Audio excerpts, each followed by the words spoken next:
তোমার নাম কি? ইউনুস। ইউনুস। বাড়ি কোনখানে? জাজমারা। জাহাজমারা। এটা কার? এই মহিষের ইয়ে এটা কার? সারাস। সারাস গোয়াল নাকি? সারাস। বাতান্ডার নাম কি? হ্যাঁ, বাতান্ডার নাম কি? রুবেল। তোমার ইয়াতে কত মহিষ, মানে তোমরা কত মহিষ পারা দাও? 10-15টা। তোমরা কয়জন থাকো এখানে? দুজন। আরেকজনের নাম কি? সারাস। আরেকজনের নাম রুবেল। রুবেল। এখন এটা কি ফাঁক করবা বিকালে? এটা আনছো কই থেকে? এখন তোমার মহিষের দুধ প্রতিদিন কত কেজি করে পাও? 10 কেজি। এখন কম কেন? দুধ কোন সময় বেশি হয়? গরমকালে, বৈশাখ জ্যৈষ্ঠের দিকে। দুধগুলা নিয়ে যা কোনখানে? কোন গোয়ালে নেই? ফয়েল। ফয়েল। ওই ফয়েল হলো আদার গোয়ালের ছেলে। আজকে কত কেজি দিছ? 10 কেজি। 10 কেজি। সন্ধ্যার সময় তো এখানে অনেক হরিণ আসে না? কোনখানে চাই হরিণটা, মানে দেখা চাই আপনি দেখো কোন দিকে বেশি থাকে? এইদিকে বেশি থাকে কেন? তো তোমার ভেড়া আছে কতগুলা? 50টার মতো আছে। তখন তোমার রাত্রে কি একা থাকো নাকি? দুইজন থাকো।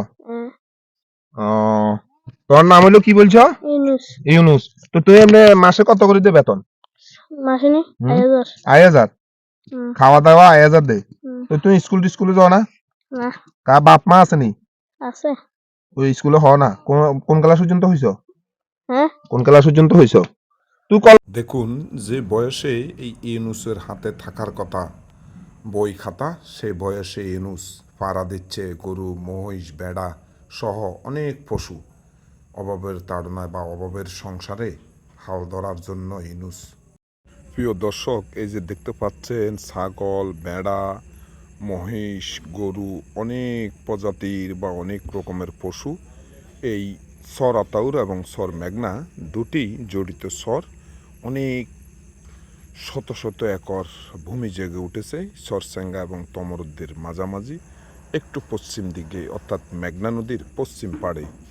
এই সরের পরেই কিন্তু মনপুরা। এই যে দেখতে পাচ্ছেন অনেক গরু মহিষ লালন পালন করা হয় এখানেই, এবং অনেক লোকের কর্মসংস্থানের ব্যবস্থা এখান থেকেই মহিষের দুধগুলা নিয়ে যাওয়া হয় হাতিয়া সহকারে নোয়াখালী, রামগতি অনেক জায়গায়, এবং এই মহিষের দুধ দিয়ে মহিষের দধি, অরিজিনাল মহিষের দধি পাওয়া যায় হাতিয়া, এবং মিষ্টি কেউ চায়ের দোকানে চা বিক্রির জন্য নেয়, কেউ এই মহিষের দুধ দিয়ে দধি তৈরি করে।